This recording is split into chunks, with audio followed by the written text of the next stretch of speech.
prepared a documentary in which we would like to discuss the migration issues resulting from the conflict between Israel and Palestine.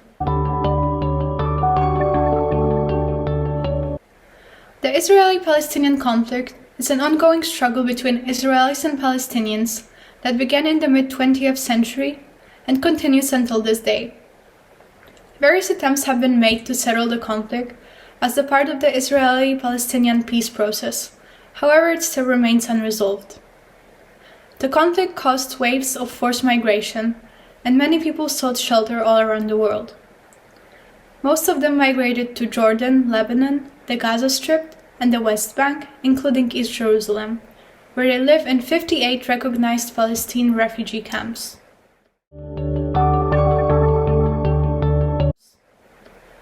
Other lives around the cities and towns of the host countries, often in the environs of official camps.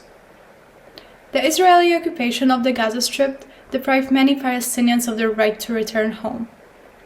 In our documentary, we will analyze the nature of the conflict and the migration issues that occurred as a result of the dispute. Spreading awareness about this topic is extremely important, as up to this day there are over 2 million of Palestinian refugees who cannot return home.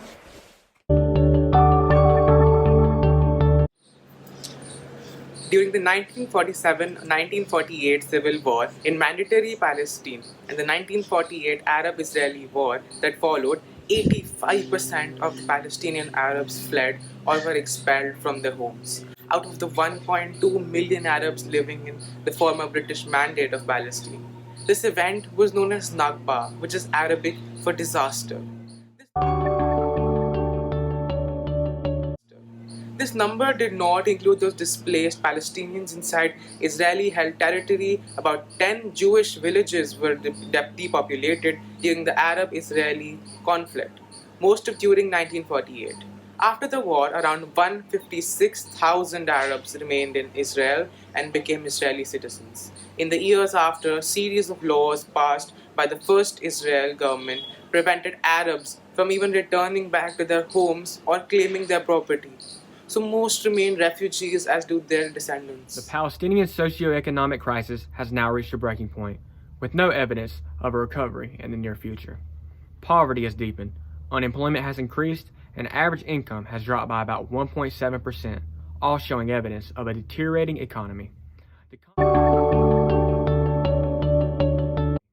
The constant plummeting of the Palestinian economy has many causes, including less donor support, less overall manufacturing of products, and a harsh Israeli ban on vital technology and goods needed to produce products. All of these things seemingly handcuff producers when attempting to revitalize the economy. Without an urgent, drastic form of action, the already horrendous economy will continue on the perpetual downward trend. It is important that action is taken immediately before it becomes too late.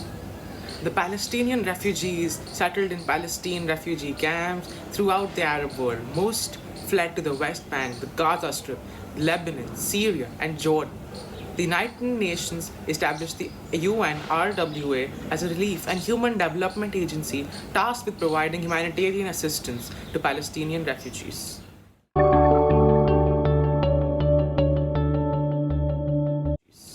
Arab nations refused to absorb Palestinian refugees, instead keeping them in refugee camps while insisting that they be allowed to return. Refugee status was also passed to their descendants, who were also largely denied citizenship in Arab states, except in Jordan. The Arab League instructed its members to deny Palestinian citizenship to avoid dissolution of their identity and protect their right of return to their homeland. More than 1.4 million Palestinians still live in 58 recognized refugee camps, while more than 5 million Palestinians live outside Israel and the Palestinian territories. 100,000 Palestinians fled to Lebanon because of the 1948 Arab-Israeli war and were not allowed to return.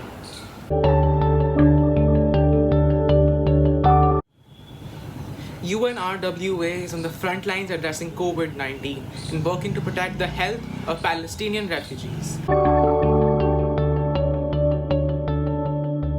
UNRWA's 144 health centers are now on the front lines in combating the spread of the virus across the Middle East, including responding to the exacerbated anxiety and mental health challenges many refugees experience on a daily basis. On September 4th, the UNRWA launched a US $94.6 million COVID-19 appeal. This funding is required by the agency to mitigate the worst impact of the pandemic on 5.6 million registered Palestinian refugees in the Middle East until the end of December 2020, with a special focus on health, cash assistance, and education. Since July, COVID-19 cases have worryingly surged in the West Bank, Lebanon, and Syria, with more recent increases in Jordan, and first instances of the local transmission in Gaza were recorded in late August last year. The ramifications of COVID-19 lockdowns have crippled economies across the region, leaving millions without a stable source of income. UNRWA will support Palestinian refugees with cash assistance and food aid. In Gaza, the agency provided home delivery of food parcels from March to August, and special risk mitigation measures will be introduced at food distribution centers. If the situation allows for regular distributions to resume. In Syria, Lebanon, Jordan, and Gaza, UNRWA will provide cash allowance to nearly 1 million Palestinian refugees. Given the outbreak of COVID-19 in the West Bank, including East Jerusalem, UNRWA will support families in quarantine with food and non-food items. It's delightful to know that this fall, UNRWA will be welcoming over 500,000 girls and boys back to learning across its 5 fields of operation using an array of innovative modalities. Taking a look at the legal framework surrounding the Israeli-Palestinian conflict, it is evident that the international community has progressively attempted to make strides towards a solution since the beginning of the conflict in 1948. Numerous laws have been put into place by the United Nations in order to ensure justice for the Palestinian refugees located in surrounding countries. However, rather than the problem pertaining to the making of laws and regulations, the problem instead lies with countries not abiding by these laws. United Nations Resolution 194 states that Palestinians are guaranteed a right of return and Israel should be responsible for the funding. Despite this resolution being put into place, the Israeli government has decided to not abide by it and deny Palestinians access into the country. Another example of the blatant disregard to the regulations put in place resides with the 1951 Refugee Convention in Article 3. That article states, the contracting states shall apply the provisions of this convention to refugees without discrimination as to race, religion, or country of origin. Even with the article specifically prohibiting the discrimination of refugees, Israel continues to allow any ethnic or religious Jew to return and apply for citizenship. But they do not extend that law to ethnic Palestinians who are seeking refuge. Even with all these violations, there has still been little to no effort by the international community to properly enforce these laws. Hopefully, by putting spotlight on this matter, change will no longer be just an option. Both refugee and migration stories are common. People do tend to flee their countries due to civil wars and political crises, and many people migrate in hopes of finding better medical care or a better education.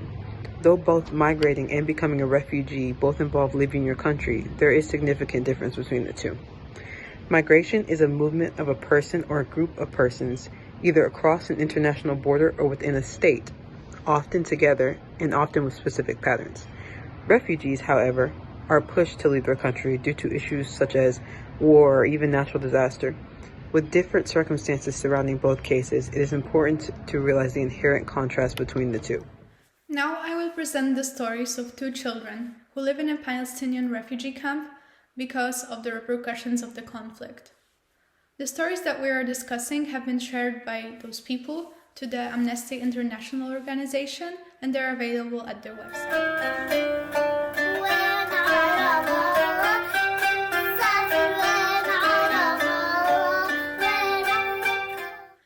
The first story comes from a 13-year-old girl named Shaht, who is an 8th grade student and a member of the student parliament.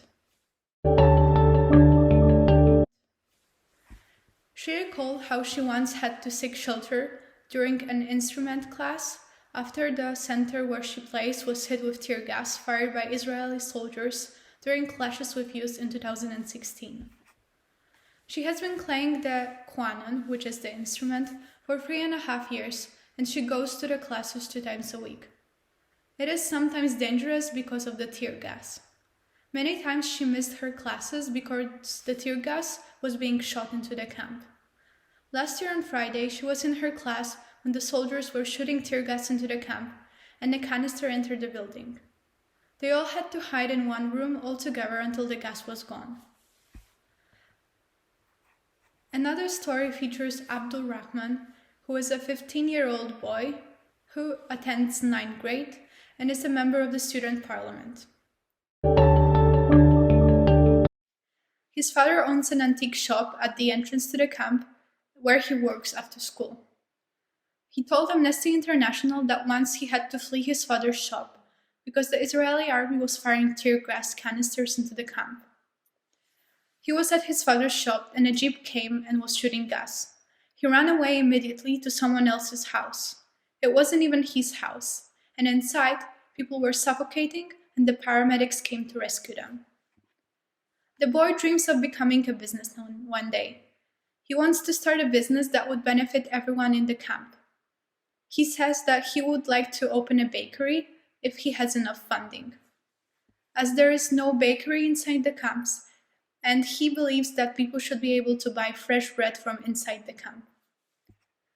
These stories show how the crisis contributes to constant fear and suffocating, even when it comes to young, innocent children.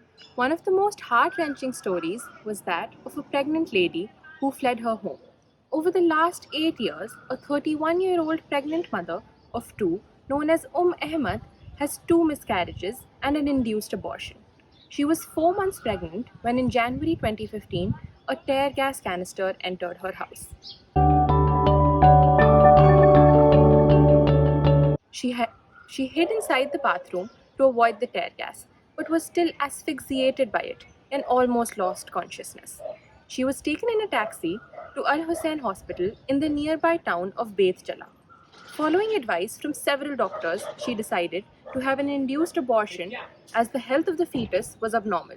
She experienced her fears to Amnesty International, from which all of this information has been taken. She said in an interview, and I quote, "I am pregnant again, but I don't like my pregnancy. I am now afraid of having an unhealthy child. Not that it is unfair for me, but it is unfair for the child. Not have children? What should we do? Hopefully, God will make up for the ones that were lost. We will never stop having children, even if we get tear gassed every day. My baby is going to be named Diyar, which means home. I have hope that one day we will return to our home, our country, our land." We now move on to the story of the Al-Jawarish family. The Al-Jawarish family is originally from the village of Al-Maha, now a neighborhood in the southwest of Jerusalem.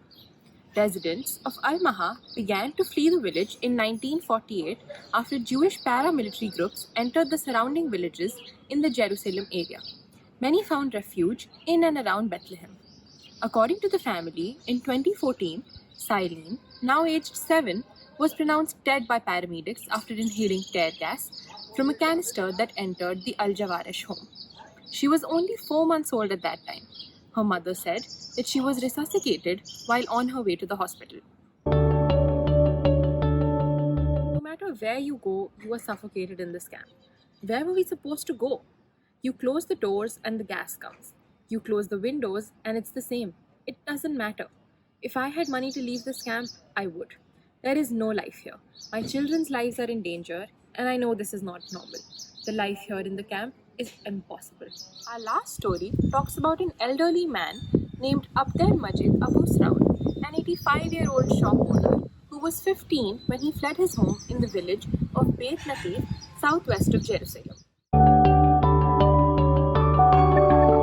In the village of Beit Natif, southwest of Jerusalem, 1948, during the war that created the state of Israel, he was never allowed to return. In December 2017, Abdel Majid broke his right leg near the hip. He fell on the ground after he inhaled tear gas that the Israeli army had fired into the camp to disperse a protest against US President Donald Trump's decision to recognize Jerusalem as the capital of Israel. He said that nothing shocked him anymore after spending most of his life as a refugee. He said to Amnesty International, and I quote,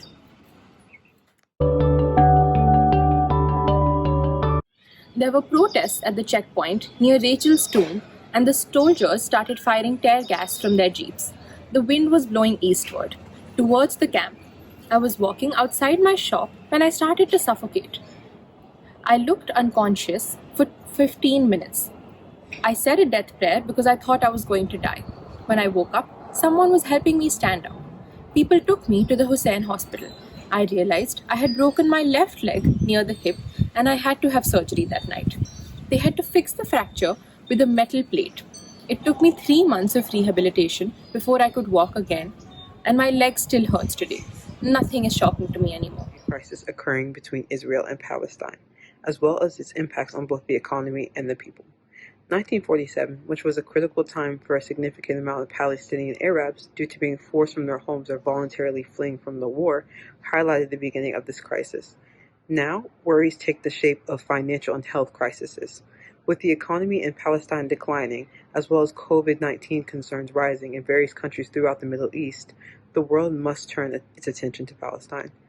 Thankfully, various international legal efforts have been made to ensure better treatment and more justice for refugees from Palestine.